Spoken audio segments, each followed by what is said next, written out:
Hello folks, welcome back to our TeamAutoTrend channel. This is your Viprajesh again with the brand new Hyundai Creta facelift again. But this is the second level EX variant.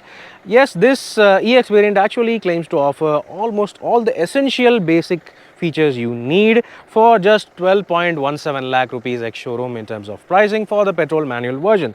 This car has got two engine options and it has got only a manual transmission option, but still it offers you some good level of features. Actually, that's what Hyundai claims. So we are going to take a detailed walk around review of this EX variant of the Hyundai Creta facelift.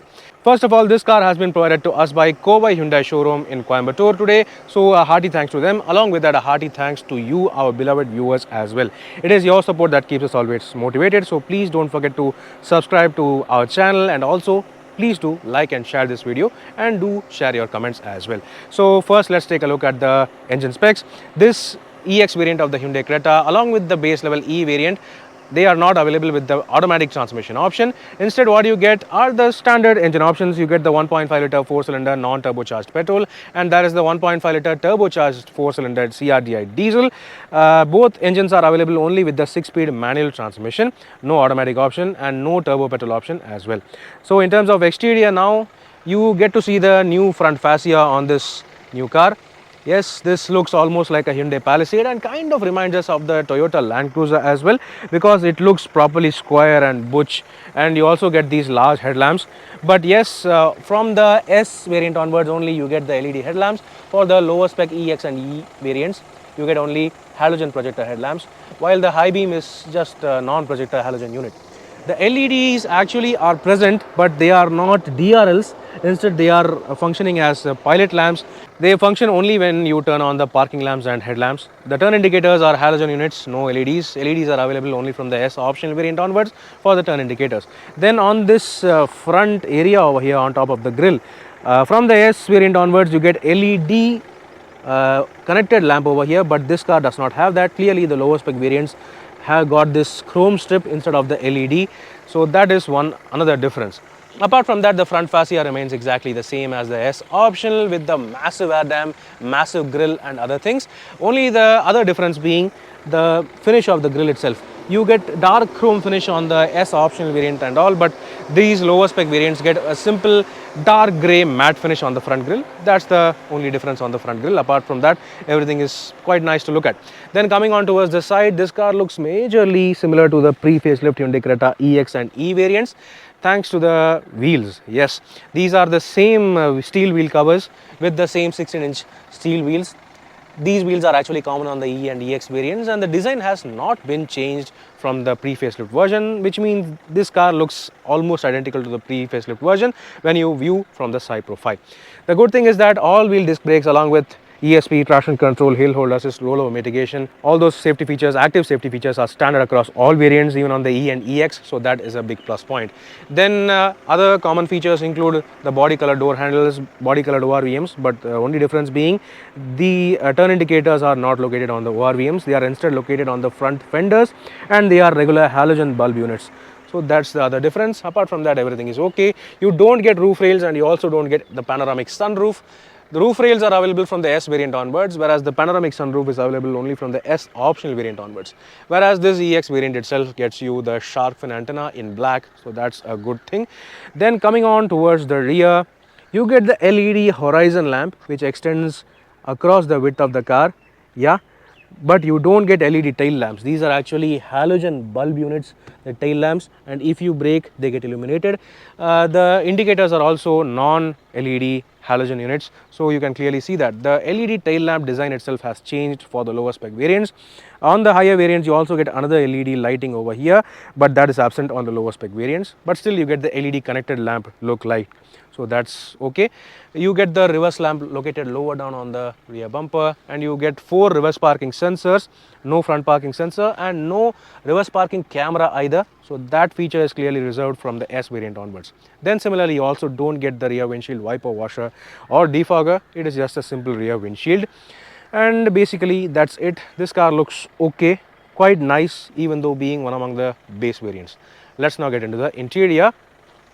The first thing I would like to show you is the presence of remote central locking. Yeah, let me turn it off. So this is the remote central locking flip key. It also gets the trunk opening button, and both keys are actually remote flip keys, so that is quite nice. They have not cut the costs on that. So you have to slot this in to turn on the vehicle. The interior itself looks pretty similar to the S optional variant in terms of the overall color theme and other stuff, the detailing also. Because yes, this is one among the lower spec variants, you don't get as much features though. The good thing is that on the base variant itself, you get driver seat height adjustment, and the seats are exactly the same as the ones we have seen on the S optional variant, with the high quality fabric upholstery in grey and say light beige. I don't know how easy it will be for maintenance, the light beige color, but still they have provided this. I think it's okay. You get the copper stitch line for the contrast effect. The copper is matched by the copper surround for these screens, so that is okay. And there is this largely beige and grey color interior theme running across the cabin, so that's there. Yeah, let's just turn on the car because it's extremely hot. Oh my god. Yeah, so turning on, this is the diesel vehicle to be precise. So yeah, you don't get much of an interior noise. The diesel engine noise is not there at all. It is very silent. The AC is pretty very efficient, I think, because yeah, this is a manual AC. This is not an automatic AC. You have to opt for the S optional variant if you want the automatic climate control AC, but for the lower spec variants you still get the manual AC, which still is quite good and very efficient in cooling. The AC vents and the dashboard design itself has changed across all variants, but still the AC cooling is very nice. You get the left side corner AC vent on top, weirdly, but the other AC vents are located lower down, one step lower, and they are designed as if they are connected, so that's quite nice. The high quality materials, the high quality plastics remain exactly the same across all variants. So high quality, so robust and soft to touch. You get the same 8-inch touchscreen system we have seen on the S optional variant. However, this touchscreen system does not offer you wireless connectivity or reverse parking camera. And if you turn on the reverse gear, you get only the reverse indication, the sensor diagram in the instrument cluster MID only, but still that is helpful. If you want the reverse parking camera integrated into this touchscreen system, Hyundai is very kind enough to customize this touchscreen system, reprogram this for a reverse parking camera right from the dealership itself, so that is okay. You can always have that. Then apart from that, this instrument cluster remains exactly the same as the Hyundai Venue. You get all the menu, tire pressure monitoring system, urea level indicator, trip meters and all stuff. It is quite nice. This steering wheel is also exactly the same except for the lack of cruise control. Cruise control comes from the S variant onwards, and the adaptive cruise control with ADAS features, they come with only the SX Tech and the SX optional variants. But still, this steering wheel is adjustable for tilt and telescopic across all variants, so that is very handy and convenient. Then coming on towards the right side of the steering wheel, you have the usual engine idle start stop turning off button, ESP turning off button, and basically that's it. Apart from that, the center console remains exactly the same. So is the very nice and ornamental looking 6-speed manual transmission lever. There are 3 types of physical charging ports available, one C type, one regular USB and one 12-volt charging socket for the front passengers. Then there is the regular 2 cup holder console over here, along with the soft center armrest with a good level of storage on the inside. The handbrake remains manual, obviously. You have this new rubberized tray on the dashboard now for the co-driver side, so that is actually very nice and thoughtful, very rubberized, very soft. And the glove box size remains exactly the same except for the fact that you don't get cooling function for the glove box on the lower spec variants. Cooled glove box is available only from the S variant onwards. Okay, so yeah, then coming on towards the top, you have the traditional day-night manually adjustable IRVM. You have the sunglass holder.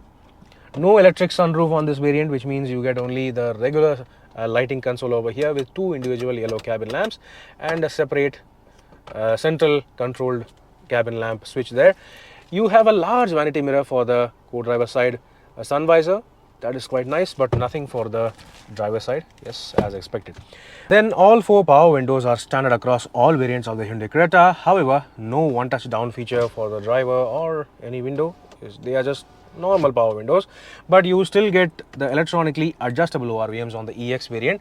The base level E variant, I think it does not have this feature, but only from the S optional and S variant onwards, you have the electronic folding option for the ORVMs. On these lower spec variants, you have to simply just open the windows and do like this. Yeah, that's how it is operated for folding. Yeah, it's still okay then. Alright, then let's now check out the rear seats. Next, talking about the rear seats of the Hyundai Creta, all variants of the Hyundai Creta get pretty nice attention to detail and comfort regarding the rear seats, because all variants get the exact same rear seats right from the base level E going all the way up to the SX Tech. So you get the center armrest, which is quite nice and comfy, and you also get two cup holders integrated into it. Two adjustable headrests for the rear seat passengers are standard across all variants, and along with that you also get 60/40 split folding rear seats as well, and you also get two-step recline adjustment. Yes, if you want to relax in the back seat of the Hyundai Creta, you can just simply recline the rear seat to one step. So this is the first step and this is the second step. So that's pretty easy and very nice attention to detail. Then you have ISOFIX child seat mounts available as standard across all variants for the rear seats alone. So that's okay. And you also have rear AC vents as standard, along with two C-type USB charging ports for the rear seat passengers separately. So that's quite nice. Then you have a yellow cabin lamp separately for the rear seat passengers, and along with that you have the regular power windows. You can also note that the lower spec variants don't have chrome finished or metal aluminum like silver finish door handles. You instead get only simple black door handles. So that is a thing to be noted. You still get 4 speakers as standard, along with 1-liter bottle holders across all doors and all variants. So this is how the dashboard looks like on the EX variant. To be frank, it does not look too bad. It has got all the basic essential features you need on a budget basis. Say for example, if you want to purchase actually a compact SUV or a mid-size SUV, but you don't have a lot of budget, then this car provides you with almost all the basic essential features you need, including pretty good level of safety features as well. You get 6 airbags, ESP, traction control, hill hold assist, rollover mitigation, remote center locking, reverse parking sensors, and tire pressure monitoring system available as standard across all variants, and those features are exactly the same on this EX variant as well. So that is okay, and basically that's it. So yep, let's now check out the boot space.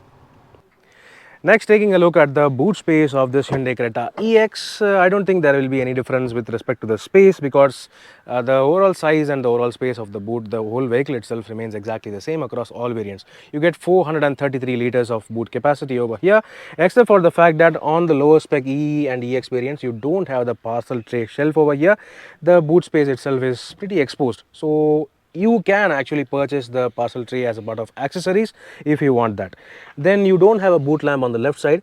The boot lamp is actually available only from the S variant onwards, along with the parcel tray. So yeah, that is one difference. On the right side though, you have the standard bag hook over here for your shopping bag, so that is okay.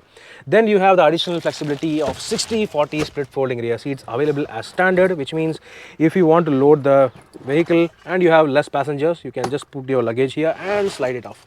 That's pretty easy and very handy. Okay, and then under the boot floor you have the standard 16-inch steel spare wheel, which is of the proper matching size as the other wheels of this car, and on the lower spec E variant as well. So on the E and EX variants at least, you can use this spare wheel just as it is for long term as well. You can also use this spare wheel on the S variant also, but that car has got different stylized steel wheels. So I will soon bring you a review of this S variant of the new Hyundai Creta. So that's okay. That's all about the boot space, luggage flexibility and interior space of the EX variant Hyundai Creta facelift. Let's now talk about the pricing and value now. So folks, that was a detailed walk-around review of the second level EX variant of this new Hyundai Creta facelift. To be frank, for an entry-level variant, the EX variant actually provides a good number of convenience, comfort and safety features. It also looks pretty good on the outside, while being spacious, comfortable with good quality materials on the inside.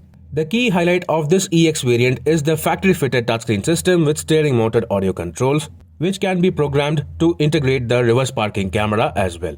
So if you don't have a lot of budget for your mid-size SUV, however you would like to have factory-fitted touchscreen system, then this Hyundai Creta EX variant could be a good choice for you. Do let me know in the comment section below what do you think about this EX variant of the Hyundai Creta facelift.